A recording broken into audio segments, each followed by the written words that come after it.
Good evening, everybody. Welcome to this seminar on the recent Supreme Court decision of Philipp and Barclays Bank. I'm just going to introduce the speakers and then Simon will kick us off. To introduce my co-speakers, Simon Oakes is a commercial and banking specialist. He appeared in many of the LIBOR cases and has his mantra this evening is going to be, I told you so, because he predicted this outcome. I'll get my say at the end. Emily Saunderson has been my junior on one of these APP cases. I can't tell you the outcome. It's settled, but apart from that, I can't say anything about that. Just by way of overview, Simon is going to take us through Philipp, the facts, the lower courts and the Supreme Court decision. Emily's going to do a sort of compare and contrast, look at how it fits in with the previous Quincecare cases, or at least as most people understood them. And then I'll look at it, the broader picture, ask whether this is the final chapter in the story or whether just an interim point at which we've reached. And then we'll bring it all together at the end. Hopefully there'll be time for some questions at the end. So with that introduction, I'll hand it over to Simon. Brilliant. Thanks very much, Paul. So I sat on this stage about 2.5 years ago after the Supreme Court handed down its judgment in Favour and Singularis. And at the end of my section, I answered my own rhetorical question about whether, effectively a throwaway comment by Lady Hale in that judgment to the effect that, summarising the Quincecare duty, whether that would be of assistance to individual customers who've been the victims of APP fraud. And I said that I didn't really think so. And Paul was speaking next and entirely unprompted got up next and told everybody that I was wrong, which I was obviously delighted about. And so there's been this little bit of back and forth about this case, about who was right. And luckily for us, the English courts have spent the last 3 years deciding who was right between me and Paul, and also trying to determine the scope of the Quincecare duty, if such a thing even exists. And so that's what I'm going to talk about for the next 15 minutes, in addition to whether Paul was wrong and I was right. So the facts of the Philipp case, they are hard facts. It's a sad case, and as so often happens, there is the potential for those hard facts to make bad law. In 2018, in February 2018, Dr. Philipp was contacted by a fraudster who persuaded him to assist with what was described then as an FCA and National Crime Agency investigation. On the 5th of March of that year, Dr. Philipp was visited and warned in person by the police that he was potentially the victim of a scam. But at the same time, the fraudster who had got hold of Dr. Philipp persuaded Dr. Philipp to ignore the police because this investigation took precedence over any local police inquiry. They should just be ignored, might even be in on it. And so as part of his efforts in assisting with the investigation, Dr. Philipp should transfer £950,000 of his and his wife's life savings to Mrs. Philipp's account with Barclays Bank. And the fraudster persuaded Dr. Philipp that thereafter the funds would need to be transferred abroad for safekeeping. So it was that on the 10th of March, Mrs. Philipp attended a Barclays branch in person and instructed a transfer of £400,000 to be made to a company called Lambie Petroleum Limited in the United Arab Emirates. Unprompted by the bank, but prompted by the fraudster, she told the bank that she'd had dealings with this company before, which wasn't true. Barclays called her later to confirm the transaction, and Mrs. Philipp gave that confirmation. 3 days later, on the 13th of March, Mrs. Philipp attended a different branch and instructed a further transfer of £300,000 to Bonito Systems Limited in Dubai, and again confirmed the transaction later that day on the phone. On the 15th of March, Mrs. Phillips received a second visit from uniformed police. They'd also been visited by their friends who were extremely concerned about all of these transactions. Their friends had actually gone to HSBC Bank, Dr. Philipp's original bank, to tell them about these pretty mad things that were going on. Nevertheless, so persuasive was the fraudster that on the 19th of March, the Phillips tried to instruct a further transfer of £250,000, but by this time the police had spoken to Barclays and Barclays had blocked the account. After a yet further visit by the police, finally the Philipps were persuaded, and on the 27th of March they notified the bank that yes, they thought they'd been victims of a fraud. But it wasn't until the 31st of May that the bank unsuccessfully attempted to recall the payment from the recipient banks, and there, spoiler alert, is really the last chink of light for the Philippses. I will scamper through the first instance in the Court of Appeal. At first instance, the Philipps brought claims against Barclays Bank for breach of contract and breaches of duties at common law, alleging, in effect, that the bank should have protected them from their own actions. And His Honour Judge Russen QC struck out that claim. He said that Mrs Philipp had given the instruction herself. This is an example of authorised push payment fraud, authorised because the customer authorised the transaction, the funds to be pushed from her account to a recipient bank account, and the fraud had occurred in the background. He said that his interpretation of Lady Hale's statement in Singularis and Dewa was that Quincecare should be confined to those cases where an agent of a customer is attempting to misappropriate its principal, the company's funds. And he thought it would be commercially unrealistic to expect bank staff to protect customers from their own decisions. And so at that point, I was feeling quite good. That was more or less what I thought, and I was right. Unfortunately, the Court of Appeal disagreed unanimously with His Honour Judge Russen QC, and also with me.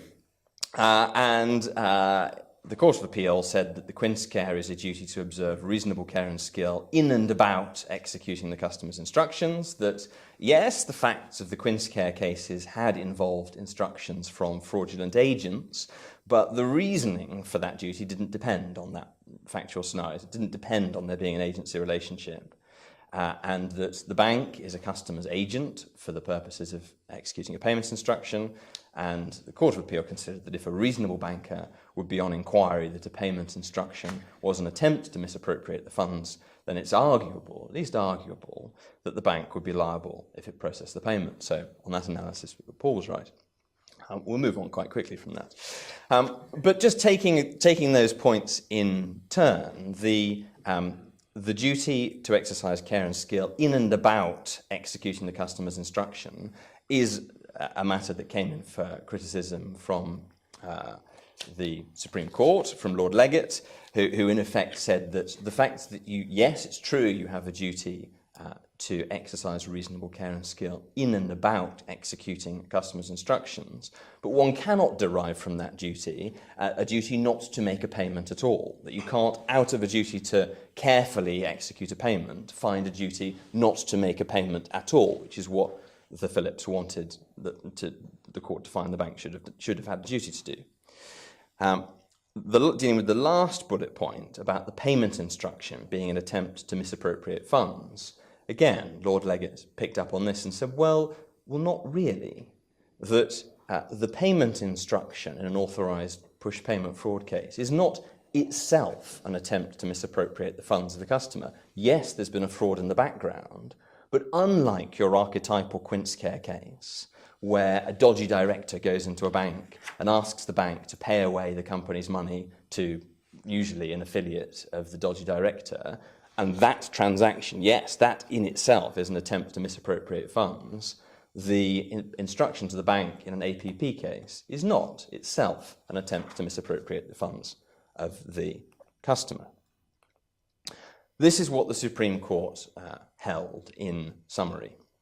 And I'll go into these in detail, but the headline point is no special Quincecare duty. It is just an application of the general duty of care owed to a bank to interpret, ascertain, and act in accordance with its customers' instructions. That really the duty that is being discussed in Quincecare cases, in the Quincecare line of cases, should be considered through the lens of agency principles, and I've set that out on the slide, and that a fragment of the Philipps' case survives to trial the potential breach of a duty not attempt to recall the payments earlier. Let's go into those in more detail. Taking the first one, Lord Legate said that Mr Justice Steyn went wrong in Quincecare by trying to balance what Steyn thought of as two conflicting duties. First, what Mr Justice Steyn acknowledged was the primary duty, the duty on a bank to execute a valid order to transfer money promptly. And secondly, a duty to exercise reasonable care and skill in and about executing a customer's payment instruction. And he said that Mr Justice Steyn just basically went wrong in using as a tiebreaker, in effect, that if a bank has reasonable grounds to suspect that transaction attempts to defraud, that the primary duty could be outweighed. And Lord Leggett just says that's wrong. He says that the first duty is usually the paramount duty on a bank. Unless the customer's order is unclear or gives a bank a choice about how to perform it, then there just isn't a conflict. The duty on the bank is simply to execute the order and make the payment. I've explained that he thought that it's just not possible to derive a duty not to do something from a duty to do something carefully. And he also felt his analysis is quite a contractual one. He says that you'd need to also find some kind of express or implied variation of the contractual primary duty to execute the instructions. Otherwise, the bank would still be in breach of contract. Lord Leggett also thought that the Quincecare duty has just been wrongly analysed and is better explained using agency principles. That he said that Mr Justice Steyn overlooked, when considering the primary duty to execute a valid order, that the order in a Quincecare type of case is not prima facie a valid order, because you've got to factor in the dishonesty of the agent, that in that kind of dodgy director case, you've got an agent who is attempting to defraud his principal and who will necessarily lack actual authority to make that instruction. And so what Lord Leggett says is that that's the starting point. Your agent lacks actual authority to place the order, but that in a vis-a-vis a third party, there's a saving provision that where an agent has apparent authority, then in relation to the innocent third party, the principal is still bound by the transaction that the agent executes. That where an innocent third party has reasonably relied upon the representation of the agent, of the principal, that his agent has authority, then the third party is entitled to rely upon that. And that's fair enough, provided that the innocent third party is acting reasonably in relying in that way. Apparent authority and the innocent third party's ability to rely on it will disappear where there are circumstances suggestive of dishonesty that are apparent to a bank, which would cause a reasonable banker, before executing an instruction, to make inquiries to verify the agent's authority. So for Leggett, it's about agency. It's not about a duty to protect a customer from themselves. It's not about a duty to second guess a customer's order as to whether it's wise. The bank's duty is to execute the instruction. It doesn't have to act to protect the customer. And Lord Leggett thinks the only way to really explain this Quincecare line of authority, the only duty that steps into that breach, is this is the agency principle, that where you are seeking to rely upon apparent authority, you need to be acting reasonably, and that in effect, if you're on notice that your agent lacks apparent authority, you need to verify whether they have actual authority. And in those circumstances, if a bank doesn't do that, then it will be in breach of its duty of reasonable care and skill, and the instruction won't bind the principal customer, because the dishonest agent will lack apparent as well as actual authority. So that's what's going on here for Lord Leggett. It's all about agency principles and authorisation, and the need to check in circumstances where a bank is on notice that there is circumstances suggestive of dishonesty, that there is actual authority. But those concerns just can't arise in an authorised push payment situation, because there will always be that authorisation on the part of an individual customer. There's never going to be a concern about whether the customer is authorised if they're an individual customer. The Supreme Court says that these principles are not limited to corporate customers. They apply whenever you've got one person giving authority on behalf of another, and that they have no application, as I've just mentioned, where the customer is a victim of authorised push payment fraud. That provided the instruction is clear and is given by a customer personally or by an agent acting with apparent authority, no further inquiries are needed. The bank's duty is to execute the payment instruction, and a refusal or failure to do so will prima facie be a breach of duty by the bank. That's not to say that there are no duties on a bank as an agent of a customer, because it's important to remember that in this, in a classic Quincecare type arrangement, there are two agency relationships. There's the dodgy director acting as an agent of his principal, the company, and there's the bank acting as an agent in processing a payment instruction of the customer.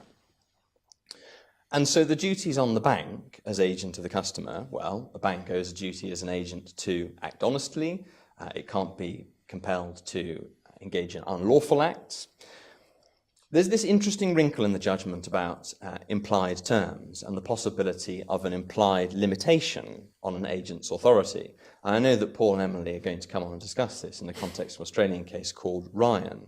But the basic idea is that one of the examples that Lord Leggatt cites, whilst saying that he gives no concluded view on it, is that if, for example, an agent is authorised to deliver payment to a warehouse, and on the way there he discovers that the warehouse is occupied by armed robbers, although his mandate as an agent is to deliver the payment to the warehouse, into the breach steps the officious bystander test, in effect, to say, well, of course the principal can't have intended the agent to deliver the money to the armed robbers in that circumstance. And so one can find an implied restriction on the agent's authority in those kinds of circumstances.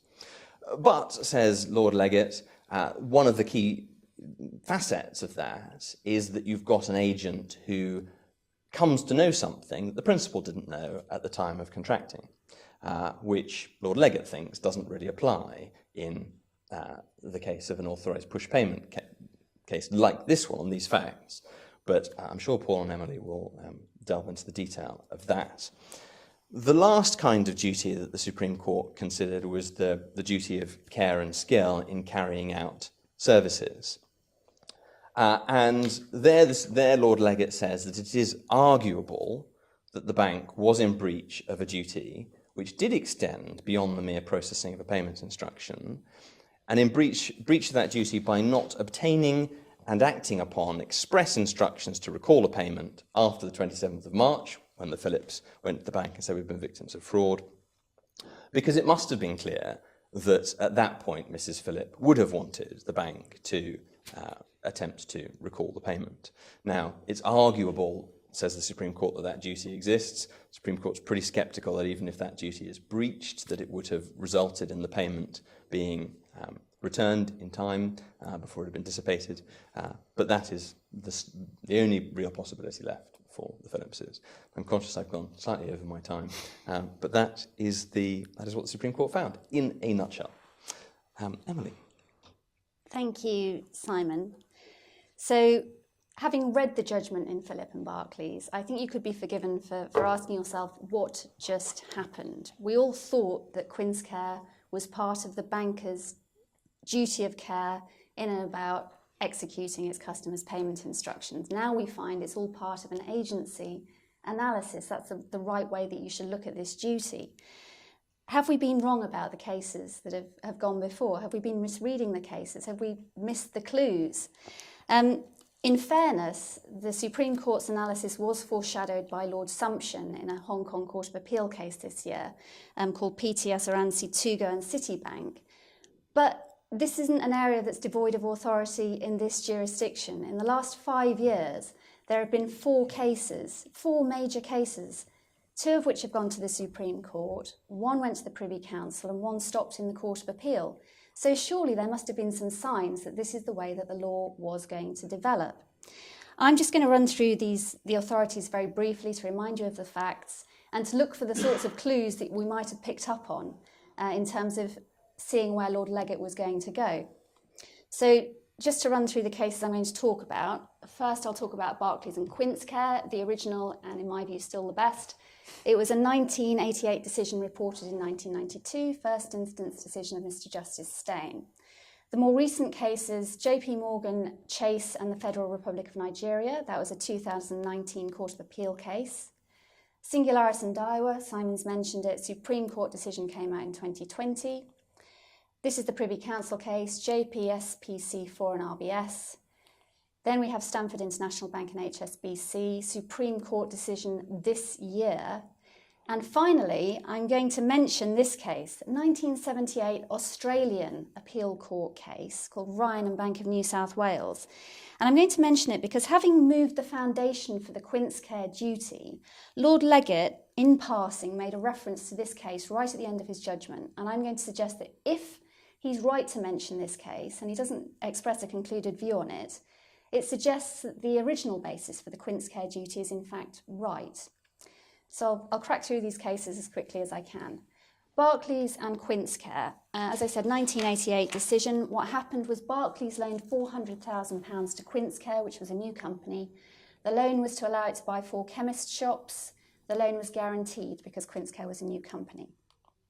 As soon as the money hit Quincecare's account with Barclays, the funds were transferred to a solicitor's firm.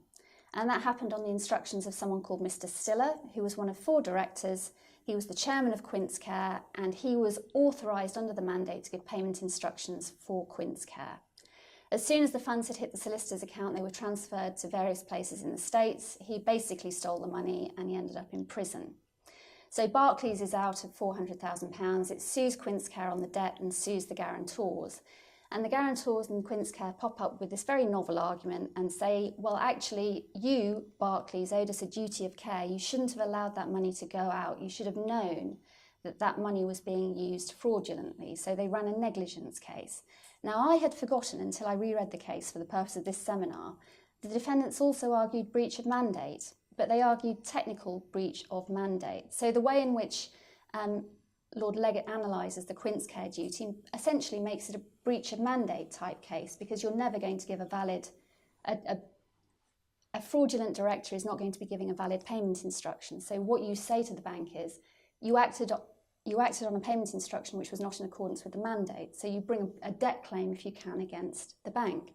That's what they tried to do in this case, but on technical grounds. So they said things like there was no written notice of the drawdown, the notice wasn't expressed on behalf of the company, and the drawdown wasn't for the purpose for which the loan had been extended. Now, Mr Justice Steyn rejected all those arguments. He also, on the facts, rejected their negligence claim, but he found that there was this duty owed. And interestingly, he also considered the 3 cases that the Supreme Court, in Philipp, spend a lot of time and go back to, and Paul's going to mention these cases. They preferred this sort of analysis. But Mr Justice Steyn had looked at those cases when he came up with this exposition of the Quincecare duty. So what did Mr Justice Steyn say in Barclays and Quincecare? Well, he said, in respect of the drawing and payment of the customer's cheques as against money in the banker's hands, the relationship is that of principal and agent, i.e. the bank is acting as the customer's agent. And every agent for reward is also bound to exercise reasonable skill and care in carrying out the instructions of his principal. So that's where the skill and care, the duty, arises. Ex hypothesi, one is considering a case where the banker received a valid and proper order which it's prima facie bound to execute. So he is talking in terms about valid payment orders in this case. The law should not impose too burdensome an obligation on bankers. On the other hand, the law should guard against the facilitation of fraud. The sensible compromise is simply to say the banker must refrain from executing an order if and for so long as the banker is put on inquiry in the sense that he has reasonable grounds, although not necessarily proof, for believing that the order is an attempt to misappropriate the funds of the company. And that analysis was endorsed by Lord Justice Parker in the Court of Appeal in Lipkin, Gorban and Cartmel the year after the case came out. So it did have Court of Appeal backing from a very, very early stage, that analysis. The next case was the one that ended in the Court of Appeal, JP Morgan and Chase and Federal Republic of Nigeria. Now, this was all about payment out of $875 million US. which was held in an account for the Republic of Nigeria. It was to do with settlement of disputed rights over an oil field. And it was held in an account by JP Morgan. And all the money was paid out on instructions by people who on the mandate were able to give instructions. And the Republic of Nigeria brought a claim against the bank, and it said, among other things, that you've breached the Quincecare duty. And this case was all about whether the bank's standard terms and conditions excluded the Quincecare duty. So it wasn't about what's the scope of the duty, it's is the duty excluded by our standard terms. And the bank was so confident about this, it went for summary judgment, and it was unsuccessful, and then it went and appealed to the Court of Appeal. So because it was a summary judgment application, the court is working on the basis that the Republic of Nigeria can prove that JP Morgan was on inquiry and that the instructions were fraudulent, and it's not questioning that there is this thing called the Quincecare duty. Interestingly, counsel argued that the Quincecare duty was at the heart of a duty to check with the customer what its true intentions were. And I know this is just what counsel is saying, but it's interesting that this is being seen as part of a wider duty. It's not a separate agency duty to check whether the agent has got authority. And Lady Justice Rose said this: the question of what a bank should do when it's put on inquiry that a payment instruction ought not to be executable vary according to the particular facts of the case. The Quincecare duty is one aspect of a bank's overall duty to exercise reasonable skill and care in the services it provides. So a very standard analysis in terms of Quincecare. That's 2019. Singularis and Daiwa Capital, very quickly on the facts. Mr Al-Sanea was the sole shareholder, he was the chairman, he was one of 6 directors. He had sole signing rights in respect to the company's accounts. The value of Singularis' investments with Daiwa had plummeted, and Daiwa was very worried about this, and they put red flags on the accounts. Notwithstanding all these red flags, Singularis was allowed to pay out the entire value of its investments with Daiwa in the space of a month. All of the transfers were authorised by Mr Al-Sanea, and they were all to associated companies. Singularis went into liquidation, and the company in liquidation sued Daiwa, and it said you should have realised that something dodgy was going on, that Mr Al-Sanea didn't have, he shouldn't have been doing this, he was committing fraud on the company. Mrs Justice Rose, as she was then, at first instance found absolutely no trouble deciding there'd been a breach of the Quincecare duty. Daiwa appealed, that was dismissed, and it appealed to the Supreme Court. The issues before the Supreme Court didn't include the scope of the Quincecare duty. They were, for the purposes of this talk, they were peripheral, although obviously pretty important in the Supreme Court. Baroness Hale gave the judgment and said, any reasonable banker would have realised there were many obvious, even glaring signs that Mr Al-Sanea was perpetrating a fraud on the company. On the basis of those findings, the judge held there was a clear breach of Daiwa's Quincecare duty to Singularis. That is incontrovertible. So standard analysis of the Quincecare duty, the judge not at all troubled by the basis for it, clear breach. But, and this is what gave Simon, I think, a crumb of comfort, allowed him to suggest that there might be something more going on here.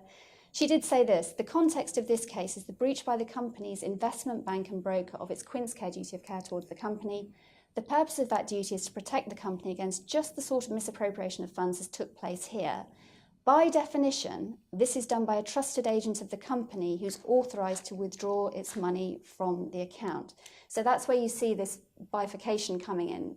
Does it have to involve cases only where you've got a customer who is acting as against the bank by way of an agent?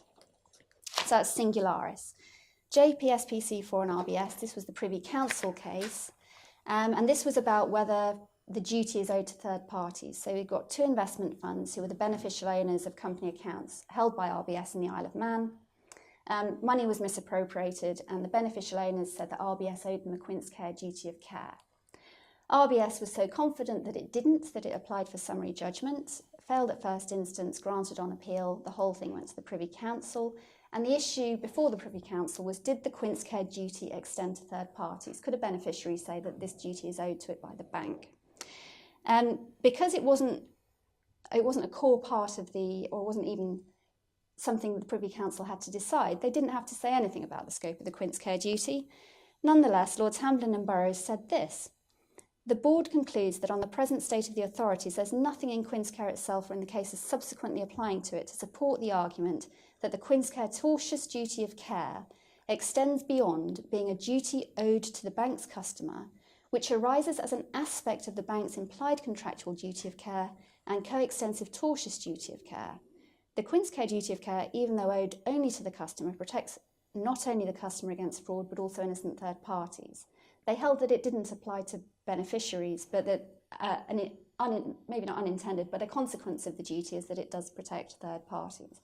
But this is a fairly standard, what you would expect to see from any court analysis as to what the duty is.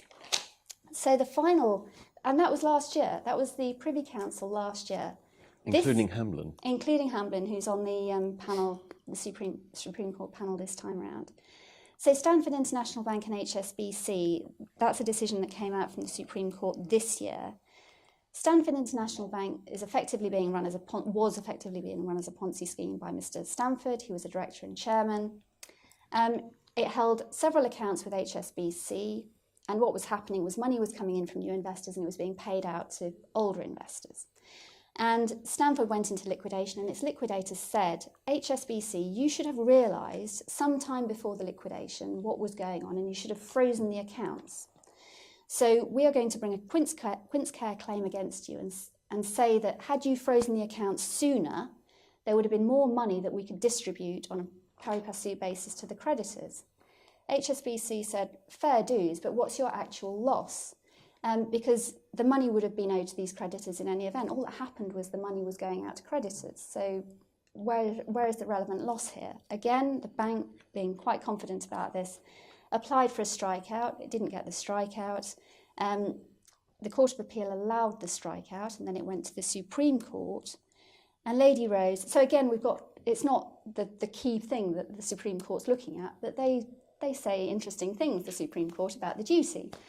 For present purposes, it's sufficient to say that the Quincecare duty is a duty on the bank to refuse to comply with a payment instruction when the bank is on notice that the instruction may be part of a fraud on the customer, unless and until the bank's inquiries satisfy that the instruction is validly authorised by the customer. So again, it's pretty standard stuff. That's the Supreme Court this year on the Quincecare duty. No sign that it's being tackled by lawyers on the wrong basis. So does Philipp mark a sea change in the law? Now, I would say, from a practical perspective, you and I are probably, it makes very little difference. We're not going to be advising a client that there might be a Quincecare issue, other than when there is going to be a client acting through an agent, a company, for example, or a fund or whatever.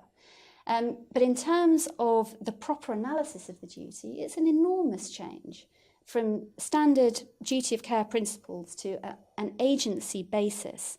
And remember, I think Simon's mentioned this already, Lord Leggett says in terms, you can't derive a duty not to comply with a payment instruction from a duty to use reasonable skill and care in respect of a payment instruction. It's a pretty major change.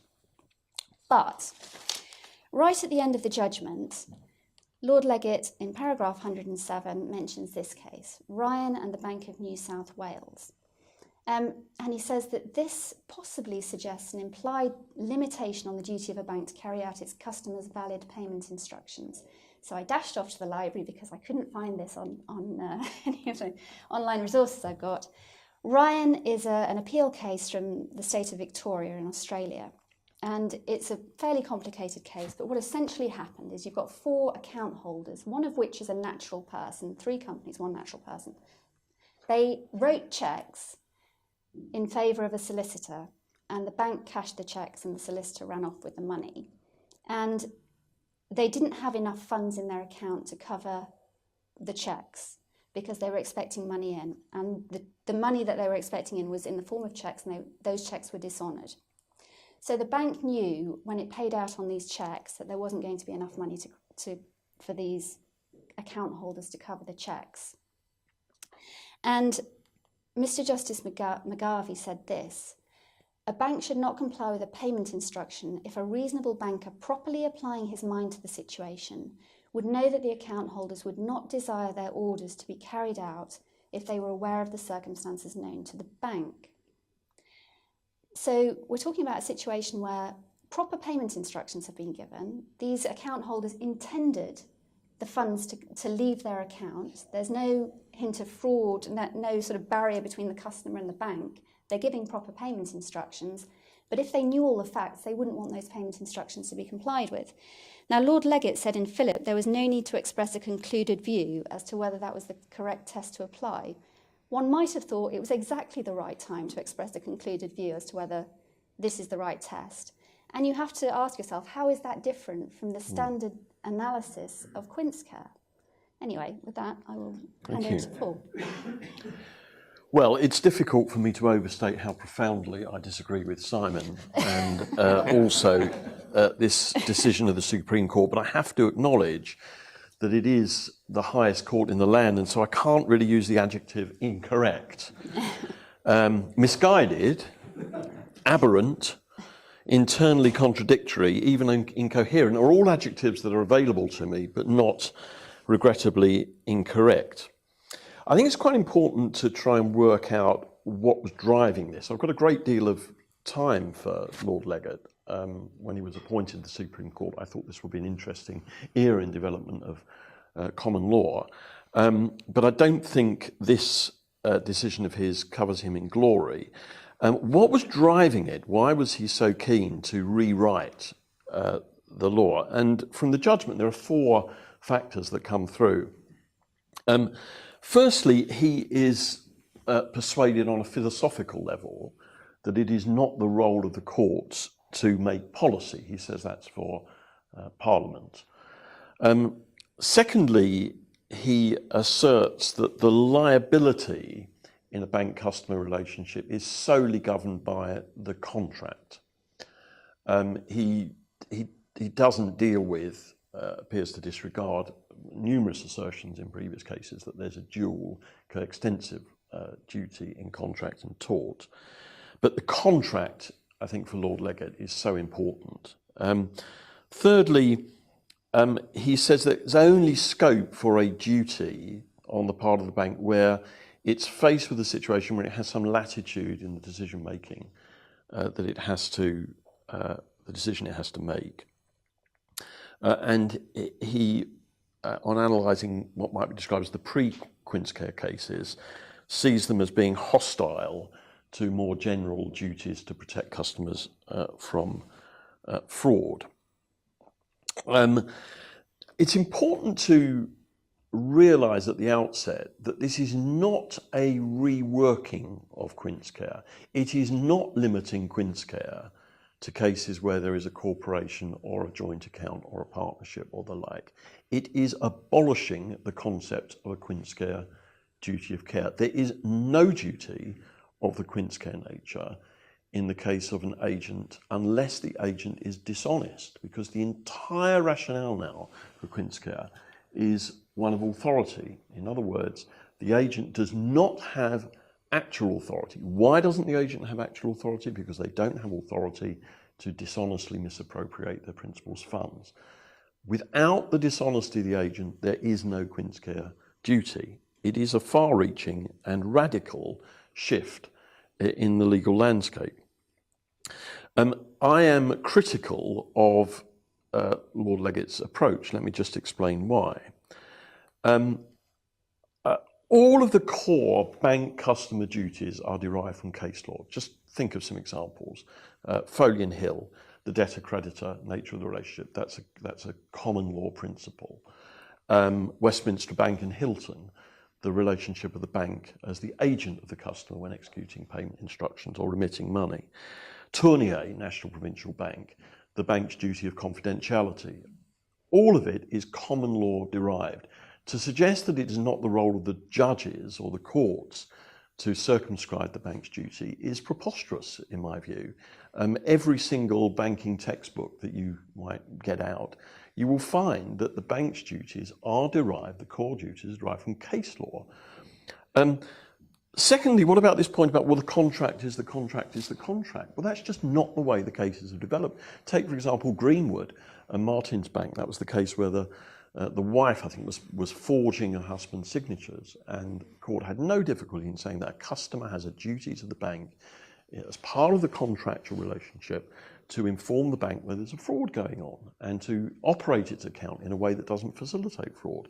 That's not in the terms and conditions. That's just a matter of case law derived obligation. And what of the bank's, the assertion that the bank's duty of care is limited to cases where the bank has a choice, a latitude in the way it acts? Well, here, the decision is internally contradictory, because later on in the judgment, when Lord Liggett is considering the bank's, in this case, Barclays standard terms and conditions, he picks up on the fact that the terms and conditions entitle the bank in its discretion to refuse to execute a payment instruction if the bank is satisfied it would facilitate a fraud. And he says in terms that would be engaged in this case. So on his own reasoning, he's flawed, because therefore there was a latitude on the part of the banks to decide whether to comply with or not the payment instruction.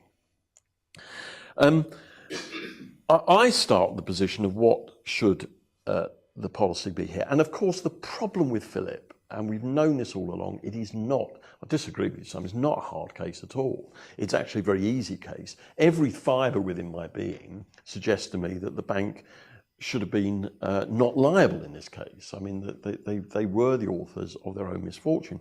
But one can't allow that factor to influence one's view of what the position should be as a matter of policy. And I disagree that policy is only a matter for Parliament. It's, historically at least, the last 150 years has been thought to be a proper domain for the courts to opine. I have always said that it is part and parcel of the bank's duty, or ought to be, to protect its customers from fraud. Why do I say that? Well, firstly, confidence fraud of this sort, where you persuade the customer of a state of affairs that's untrue, is not just the domain of a few fools who might believe anything anybody says. It is incredibly sophisticated. I mean, my poor daughter phoned me up. I mean, she's a medic, now a doctor. She phoned me up in tears because she got one of these texts that said, "We've got a parcel for you, but you need to pay for the delivery." And without thinking, she clicked on the link, gave them all her bank details, everything. I said, you know, we can immediately sign you up for one of these credit reference agency search. But people do fall into this trap, and it's billions of pounds a year that are taken. And the banks are uniquely placed to act as gatekeepers in this regard. Now, what about this idea that, well, it's imposing an onerous duty on the banks? The banks shouldn't be required. Well, not so. The FCA basic principles require the bank to have regard to the interests of the customers and treat them fairly. That's a guiding principle of the FCA regulatory duty. The banks already, as Lord Liggett remarks, have extensive AML duties and very sophisticated algorithms to pick up on potential fraud and the like. So it's actually not onerous at all. The banks already have the wherewithal. Historically, as I've said repeatedly, this is not a problem. When we all used to make our payments by way of cheque, banks had a duty of care in the way that they handle those cheques. And if you want to understand a little bit more about that, read a decision, Lord Justice Diplock as he was in Marfani. The way it worked was that if you handled a stolen cheque, you were strictly liable in conversion. Now, that was obviously an extremely unsatisfactory position for banks to be in, because they handled millions of cheques every single day. So what Parliament did in the Bills of Exchange Act and the Cheques Act of 1957 is provided statutory protection if the banker acted without negligence. And there's a huge number of cases in the last century where banks are required to exercise due care and skill in the way they open the account, pick up on potential fraud, take references, all those sort of things. Not a problem.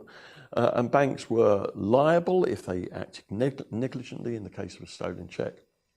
The only reason we're suddenly in this new territory is because we don't use cheques anymore.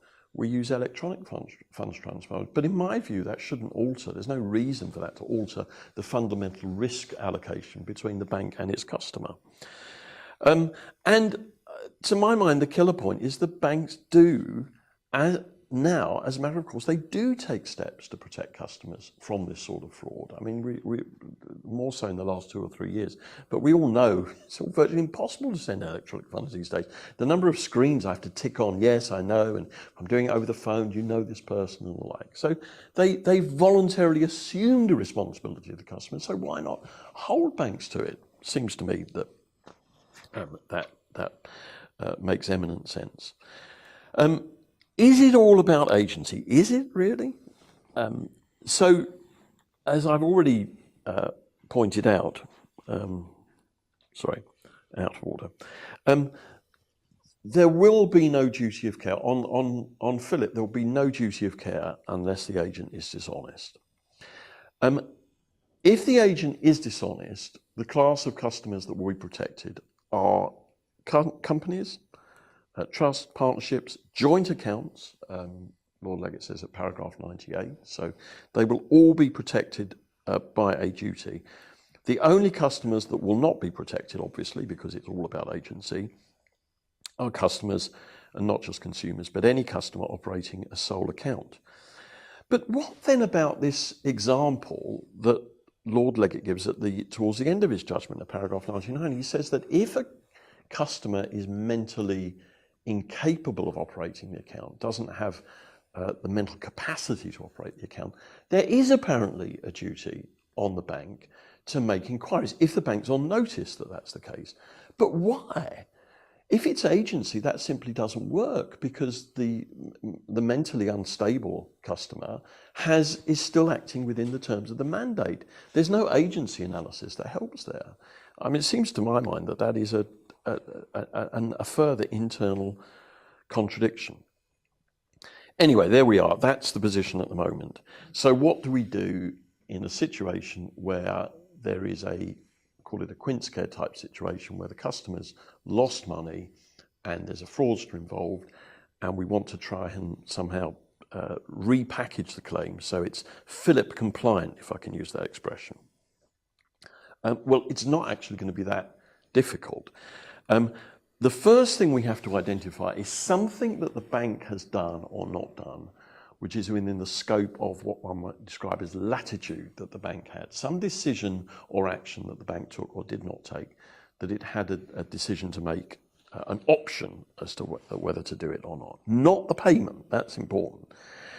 So, I mean, I've had cases like this where you can attack, in one case the bank had given the customer a new product, and the product was, you don't have to use the faster payment mechanism, you can use this little terminal we'll give you, and you can send unlimited sums of money.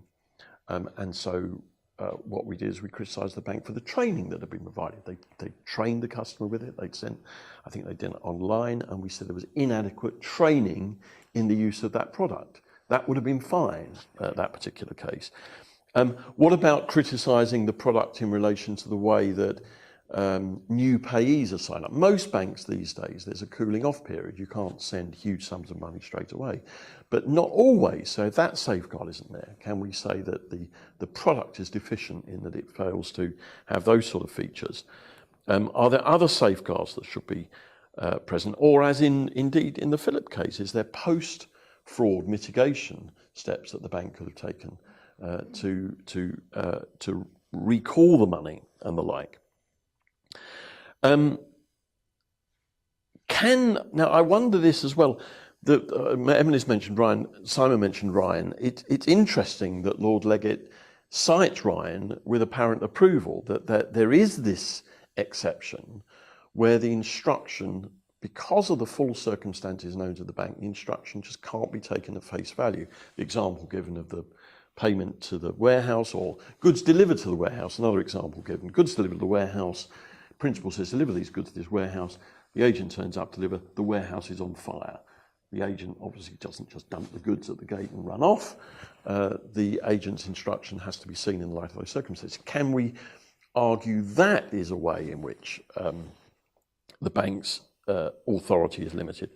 I wonder as well, Lord Leggett speaks quite a lot about mistake, and he says that law doesn't relieve parties from their own mistake, and he's quite right about that, of course, unless the bank is aware of the mistake and then equity steps in the case of unilateral mistake, you cannot take advantage of what you know to be a mistake. And I wonder whether there's scope to develop that and argue that, well, we're rescinding the payment instruction. Why? We're rescinding it because we were under a mistake and you knew we were under a mistake, or you had facts sufficient to give rise to that knowledge. Possibly. I mentioned in passing FISMA 2023, tried 2023, Section 72 of FISMA 2023 amends the payment service regulations, 2017 regulations, to provide the regulator with discretion to require banks to reimburse where there's been a fraud. But the scope for that is very uncertain. All the FISMA does is says the regulator's got 2 months now, so that's until August, to publish a draft policy document specifying when some should be repaid. Anyway, in conclusion, Philipp is an important case, no getting away from it. It also has wider implications for agency cases where one says that, well, the authority of the agent, the ostensible authority of the agent is circumscribed, and now we'll all hark back to Quincecare to see what the test is. It is difficult to reconcile the approach with settled banking law. Many high net worth accounts will not be subject to the Philipp result, either because there's another way around it or because they are partnerships or corporate accounts. There's going to be some academic writing on this. Be interesting to see what the academics make of it. And there will be ample ways to repackage a fraud-based claim. I close with this thought. You know how these Supreme Court cases, they're like London buses, aren't they? You wait ages for one and then the whole load come along together. I think this is the start of a clutch. I think that there are going to be a few more cases like this where victims of fraud repackage now in the light of Philipp, and we will see a few of these cases going up, and only really after about 5-10 years will we see where the picture ends. My time is up. Thank you very much. We'll take any questions that you may have. And the microphone, you have to speak into the microphone if you've got a question, because we're recording this. Yes, Mark Keaton from Keaton Harrison. Hi, guys. I was just wondering, a slight departure from the Philipp case, where you think this leaves us in terms of options, in terms of receiving bank claims. Of course, the receiving bank is the bank that opened the account for the fraudster, notwithstanding all of their systems and processes. So, notwithstanding the decision in NatWest and Technomont, do you guys think that there's mileage in those claims still to be made? I'll go along the panel, shall we? Simon, you can have the first. Mark, I haven't thought about it in all that much detail recently, since we last spoke about it. Although clearly I should have done.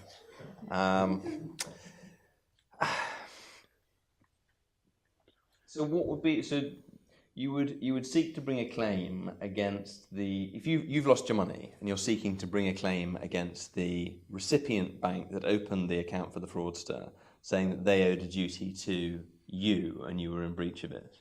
Not necessarily a duty. Could be unjust enrichment, potentially. Not a negligence type duty. Yeah. But the bank hasn't been unjustly enriched. Yeah, the problem with unjust enrichment is the bank's duty to account to its customer for the proceeds offsets any benefit the bank receives. I mean, I don't think that the climate is right at the moment with this sort of hostility to. The climate's never right. But well, I don't know. I think that if you had a claim that was worth hundreds of millions, I think that there is a case for arguing for a limited duty on the part of banks to third parties when they open the account. And the reason I say that is because that's exactly what Section 4 of the Cheques Act did, 1957. The victim of a stolen cheque could sue the bank. The the collecting bank, which is the receiving bank, effectively. There is that Mayall's decision where he finds, in the case of debt instruments, that there is a duty to subsequent holders of the security, even though they're not known at the time that the debt instrument is created. So there is the bones of it, but I mean, it's difficult, I think. Of course, the dog that doesn't bark here is that the new mandatory reimbursement code is going to increase the need for receiving banks, anyway, to put their hand in their pocket. But it's only consumers, micro enterprises, charities. That's right, yeah. Well, it's not. They did return the money, the first Swiss bank. Sorry, I think anyone can hear me. In that particular case, in Nigeria case, they did return the money because it didn't clear compliance. And so if a bank has any sniff of fraud, they will not retain the money because they will be on that duty. But yes, absolutely. The AML sort of. Exactly. I think there was a question at the back there. I think the microphone was there and then whipped away. Just for the recording. Thank you. In relation to the comment about the receiving bank, what about a dishonest assistance claim where they are on constructive notice, a la the Papa Dimitri and Credit Agricole decision of the Supreme or Privy Council, I think we're about 2015. But there, of course, the bank actually retained the monies for their own benefit to offset against a loan rather than paying them out to the account holder. If you've got dishonest assistance, if you've got dishonesty, then But dishonesty all bets are off. on constructive notice, and then you've got that question going to the earlier question. Well, you about can't have dishonesty with constructive notice. You've yes, got to have some actual facts. or knowing receipt. Knowing receipt, well, the test is slightly more obtuse, isn't it? It's about whether it would be inequitable to retain the benefit. Yes, but then if you haven't retained it, it's not enough that it's gone through their hands, is it? Yes, no. So Dishonesty, though, if you've got a case in dishonesty, blind eye knowledge, if the bank has available to it suspicious circumstances and then it decides not to inquire, that's enough. But that's below constructive knowledge. Simon, do you? On what, sorry? Anything? Just giving you an opportunity to... No, I'm not going to disagree with you there. you've got to name people, though. It's very difficult to actually get a claim off the ground in terms of finding the right people at the bank to name. You not don't impossible. You don't have to name them. You can say It'll be that a person who we don't know who, but they had this, Yeah. they knew this, that, and the other. Right. Sorry, just one quick comment. I mean, rather than trying to create find a direct relationship between a third party and the receiving bank, I mean, it seems to me much easier to say, you know, in this case, Barclays was to some extent liable, but then it can recoup its loss or reimbursement obligation from the receiving bank, because, you know, as you were just saying, I mean, it's very difficult to prove exactly what went on in a bank, but when you've got two banks, they will be in a much better position to know what should or should not have happened, I would have thought. You know, so it does seem to me a much more practical way of going about it, because, you know, I mean, in this case, Barclays must have spent more than the 700,000 in going to the Supreme Court, you know. Yeah, I mean, the argument for some sort of reliability on the receiving bank is on the basis that when they open the account, they are uniquely placed to work out if it's a fraudster. And it would only be a duty when opening the account, because obviously after that they probably have no knowledge or little knowledge of what's going on. But as I say, until very recently, receiving banks, collecting banks, we used to call them in the days of checks, did have a duty. Had to take references and the like.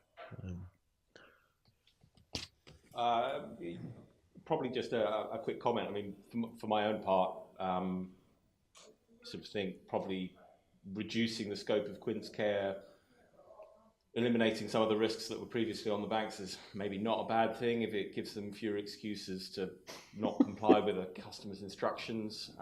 You know, I know sanctions is a problem at the moment, and is being relied on heavily by banks to sort of hang on to customers' assets. I mean, you know, that's its own thing, but I don't know. I don't feel that unhappy about what the Supreme Court may have done from a practical level.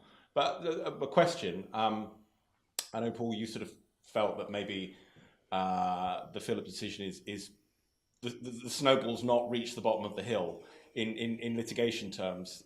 It's got a further way to travel. And it sort of brought my mind back to, you know, the undue influence cases of now sort of 15, 20 years ago, and Ettridge kind of being the point at which I think the snowball of litigation kind of reached the bottom of the hill.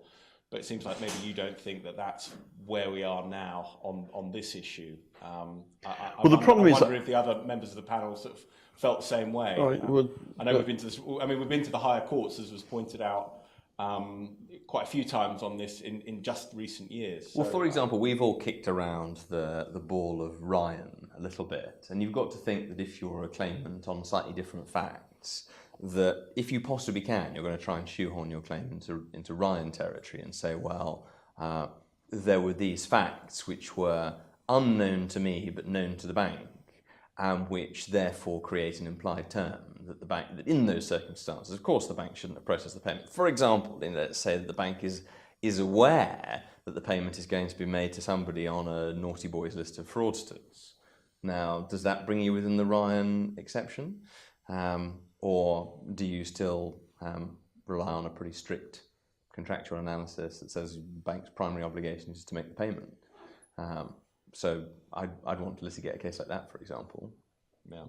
Banks do have hugely powerful algorithms for the purposes of picking up fraud. I mean, I've had, I won't count this, but I mean a lot of examples, more than probably 5, where my credit card providers contacted me and said that we've picked up this payment, travel normally, flights or something. We don't think it was you, but was it you? And they've stopped it before I even picked it up. So it may be that it turns out that, you know, cases like Philipp, that there are internal red flags that are triggered. Who knows? Yeah. A comment perhaps as well, in addition to what was said before. I think the most critical factor is really the bank being on notice, and that in that respect there is no change really. So if you go back to previous cases, all judges referred to the bank being on notice, and if they are on notice, then they absolutely do have a duty, provided obviously that the agency exists. So from that point of view, there is no change, and therefore it's really critical to understand, you know, at what point the bank might be on notice, and that's when you might have a valid claim. Well, it's not. I think it's slightly different. Well, firstly, it's on inquiry, so you don't have to be on notice that it's actually a fraud. You just have to have circumstances that you might ask questions. But it's important to emphasise that if you haven't got a dishonest agent, there is just now no scope for Quincecare at all. Because but in practical terms, that's the main difference, isn't it? It's been clarified that it only applies in agency situations. Yeah. But actually, it's the same sort of test. It's just in an agency context rather than the overall duty of care that the bank owes to its customer to execute payment instructions. Same sort of duty, different. Yes. Well, there are 2 situations now. We thought there might have been 1. I thought there might have been 1. There are now 2 situations. One is the dishonest agent, the Quincecare situation. There, it's all Quincecare, and that just applies. The other is where the customer is in some way duped by a fraudster. There's no, or an honest agent is acting and is duped by a fraudster. In those, we have to try and, if you're going to be the claimant, I should say, you should try and repackage the claim, either as a Ryan claim or as a sort of this is a collateral negligence situation, the claim in Philipp that survived, or in some other way. One more question. Just on Can you just wait for the microphone? It's coming around. It's just, the microphone is for the recording, not so you can be heard in the room. Just a small point on Emily's sign-off, where she queried why this wasn't the right time for Leggett to give a view on Ryan, and it seems from the judgment that he hadn't had full argument on the point, which I'm sort of a bit surprising, because from this discussion it's such a crucial aspect of the issue. There's a lot of aspects in the case. One wonders how it came about that there wasn't argument, sufficient argument on that point, and whether perhaps it was Leggett himself who did the research and found the case afterwards, or why it wasn't discussed fully in the court. I don't know. To be fair, though, I think Lord Leggett had a pretty clear idea about where he wanted this case to go before he'd heard any argument, I suspect. Well, certainly during the hearing, all of the members of the Supreme Court seemed to have a pretty clear view that Quincecare wasn't a thing, and they were going to decide it on agency principles, which they obviously decided before they came in. It's actually quite difficult. I don't know to the extent, actually, was the bank running that argument? Which argument? The agency point. That all of the Quincecare cases, it's nothing to do with duty of care, it's just all about agency. Yeah, because I think they ran that in the Court of Appeal. Right, okay. All right, we'll call it an evening there. Thank you very much for your patience. If you've got any other questions, grab us afterwards. We'll stick around for a drink, as I hope some of you will too. But thank you very much.